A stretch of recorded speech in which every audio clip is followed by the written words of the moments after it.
Welcome back. We have some quick headlines for you. Tiger Woods escaping jail time. The superstar golfer sentenced to 1 year of probation after pleading guilty to reckless driving in Palm Beach County, Florida. Woods also agreeing to enter a diversion program that will allow his DUI charge to be wiped off his record. In May, police found him asleep behind the wheel of his Mercedes with 5 types of drugs in his system. And it appears MGM is hiding away the hotel security guard wounded during the Las Vegas massacre. The arrangement leading to speculation that MGM wants to prevent the media from questioning the 25-year-old Jesus Campos, seen here in an interview with Ellen. He was shot in the leg during the October 1st shooting that killed 58 people. Ed? Top Democrats denying and deflecting the dossier scandal. When did you learn the DNC and the Clinton campaign were behind the dossier? I wasn't aware of the arrangement at all. And then how could you have led the DNC and be in the dark about the dossier? I wasn't aware of the arrangement at all. Not aware of it, but were they really telling the truth? Here to react is former Milwaukee County Sheriff and senior advisor and spokesman for America First Action, David Clarke. Sheriff, great to have you with us. Thank you. So you heard there from Debbie Wasserman Schultz. She knew nothing about it. John Podesta, who was chairman of the Hillary Clinton campaign, also saying he knew nothing about it. What do you think? Well, first of all, the next time that Mrs. Bill Clinton, John Podesta, or Debbie Wasserman Schultz tell the truth will be the first. It's their automatic default to just lie. Mrs. Bill Clinton lied going back to the Whitewater investigation when the files went missing and then mysteriously turned up in her office. She lied about Benghazi. This is what they do. They believe in this strategy of keep telling a lie often enough and maybe somebody will believe it. But you know what? The American people have come, the American people are all over this, and they realize that this is not just opposition research. This is not just politics. I know what opposition research is, and when I ran for office as sheriff, people did it on me. I did it on my opponents. But when you take and create a fake dossier and get that into the hands of intelligence officials who are conducting investigations on it, that's not just politics. That is corruption. America is through with these scumbags, and I wish they'd just exit the stage, but they're still trying to stay at the top of the political picture in Washington, D.C. And, Sheriff, how much do you think the so-called mainstream media is to blame for this, running breathlessly with the Russia narrative from the moment the president was elected, taking this information internally and also at the FBI and weaponizing it? Is there any way to get past it when you've got so many people committed to a narrative already? Well, let's sort this out rather than just say the mainstream media. Let's say the New York Times, the Washington Post, CNN, MSNBC, the Huffington Post. They're the propaganda wing of all of this corruption. They ran with that fake dossier story trying to smear President Trump. President Trump was right on this from the beginning. He said the Clintons were involved. He said this was fake news. And, you know, we look at it now, and it's just amazing that they continue with this pattern of lies and deceit to the American people. I heard a CNN report this morning, and they're now trying to walk this back, saying, well, some of it, what we reported was true, and some of it has not been corroborated.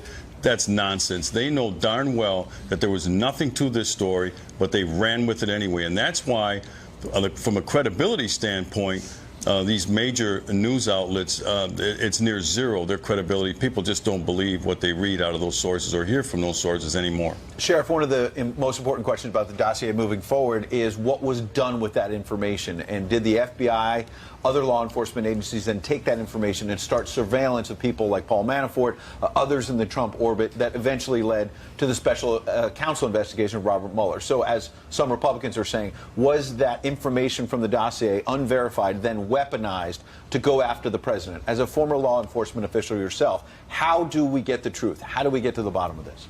Well, you're going to have to have somebody other than Robert Mueller and those people investigate this thing. Look, I think it's a shame because the FBI is a proud organization.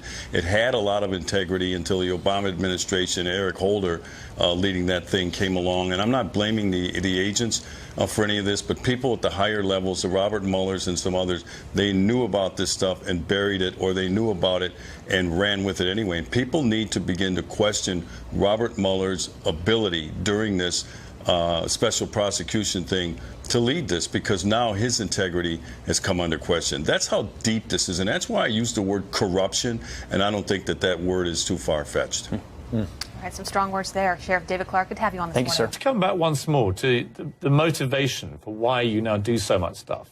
Because I've learned that freedom is not free, and I found that the reason the whole world sucks and America sucks less is because the U.S. Constitution, the Bill of Rights, outlines an experiment where freedom rules the day of individuality, and that can only be secured by crushing those enemies that would take it away. So those warriors that put themselves in the face of that evil enemy, and anybody who would take away our individual rights and our individual freedoms, they're the enemy. They need to be killed.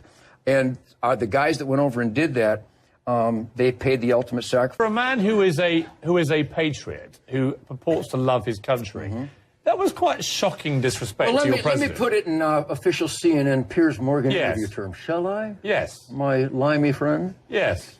Anybody that wants to disarm me can drop dead.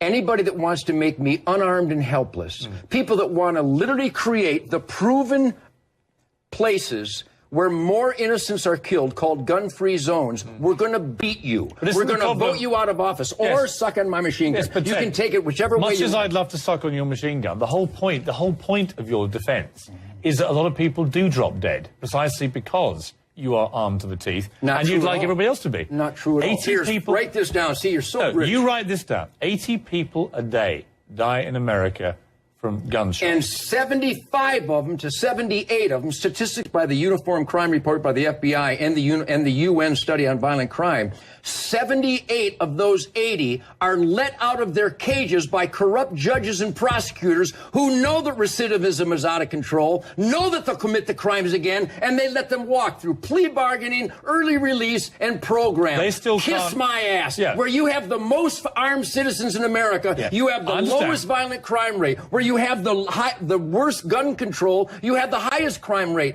Piers, choose one. Do you want a lot of crime? We have it. Gun-free zones. Do you want less crime? We have that. More people with concealed weapons permit. Why do you guys resist that statistic? Well, don't say you guys. It's you guys. No. Well, unless you're playing the devil's advocate. I can play any advocate I like. You're it's doing my a fine job. Right. You're playing the idiot's advocate here. That's not the idiot's More advocate. guns equals less crime. Period. Unless I'm wrong, and I don't want to kiss your ass at this point, if you don't mind. Unless I'm wrong with your argument, well, you're basically saying that 90% of the gun crime comes from people let out of prison. It's 96%, by the way, but go ahead. But they still have to get access to firearms. If you had your way, there would be 10 times as many firearms, right? Not true at all. You want everyone in America to own a gun? Not at all. I've never said that. What's your position? And I got to tell you, what is your position? And I hope you don't edit this out. Whenever I've done interviews with guys that are inclined to be anti-gun, they always go, well, Nugent wants everybody to have a machine gun. Nugent wants all the deer dead. What does Nugent want? Not even close. What do you want? What I want is the Second Amendment. We the people, free individuals to have the right to keep and bear arms for self-defense. Find fault with that. Well, I can find lots of fault with it. Name one. Well, the reality is... I'll write one down. Well, you end up with what happened to Gabby Giffords in Tucson earlier this year. That guy had gone through the cracks of the mental health system. That guy had given all kinds... How could he be allowed to get a gun?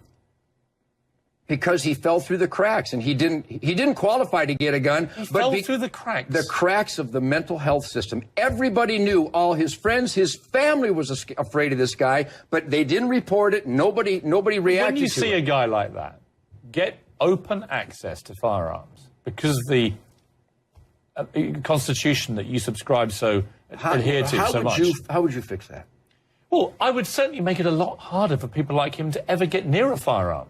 And that's my argument with the gun lobby, is that it's always very, very aggressive. And even as you've just exploded with me, it's always a violent debate. And it's always like, I want the right to shoot anyone that comes near me who's threatening me. But it's always about that. This guy was unstable, but was able to go and get a firearm because they are freely available in this country. Now, and that's where I have a problem with it. Were you born in England? I was born in England. Okay, are you familiar with Ireland? I am. Is Molotov cocktails and C4 explosive, those legal in Belfast? They're terrorists. Are those items legal in Belfast? Well, I don't live in Belfast. Well, then I'll go ahead and educate you. They're banned in Belfast. They're forbidden in Belfast. Do you think anybody had a hard time getting them?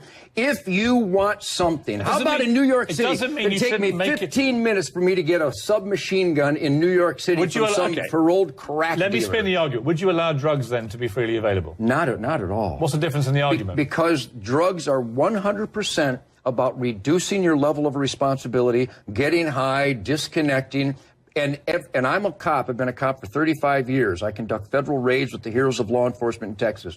In every instance where there is violence, somebody's high on something, but they're not always in possession of a firearms. They do it with Buicks and bricks and fire and chainsaws and pipes. The guy who shot Gabby Giffords wasn't high, so it wasn't a factor. No, with but him. he was mentally My deranged. point about the thread of your argument is you're saying there's a difference, isn't there, between you're saying guns should be made freely available. Right? No, Because there should be restrictions. Let me put something to you. If you think it's wrong, tell me. They should be made available with some restrictions, but not many, from the gun lobby arguments I've read. Which exists right now. The reason is if you made them illegal, they'd all be freely available anyway.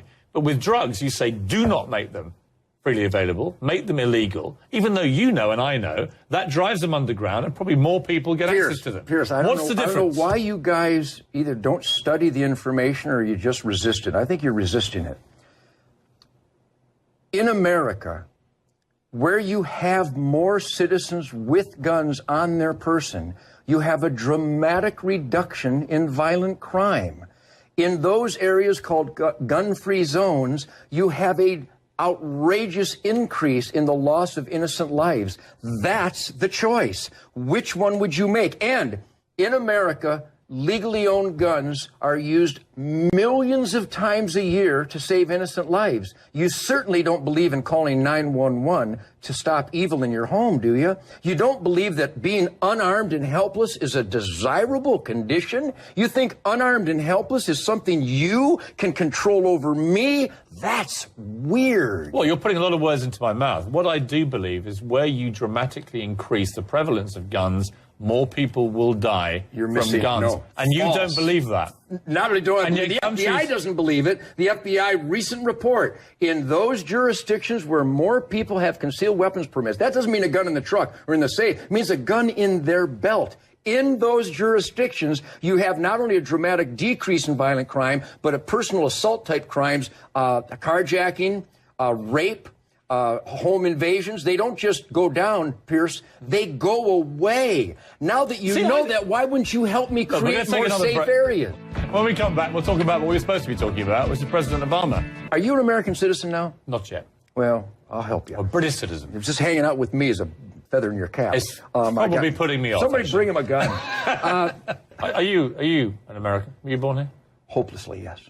I've got a feeling you probably were. Yeah, good feeling. Hard to Good imagine you hunch. being born anywhere else. You have some instincts. Are I you have. a predator? I have friends that hate guns. This doesn't but I'm going to tally. fix them. But hey, it's a quaint old thing where if there aren't any guns, nobody gets shot. And if there isn't any water, Call me no one will stupid. drown. Tell you what, you work in the guns and stop the gun. You're right. I work on the water Wait. so no one drowns anymore. You're right. I'll see you at noon. Wait. It's impossible. If there is no water, nobody does drown. Wow. You're right. Then let's ban water, There's Pierce. no sunshine. Bridge over Nobody trouble gets and sunburned. get lost. You're weird. That's impossible. I'm You not can't weird. ban water and you can't ban guns. Can't do it. Why would you ban water?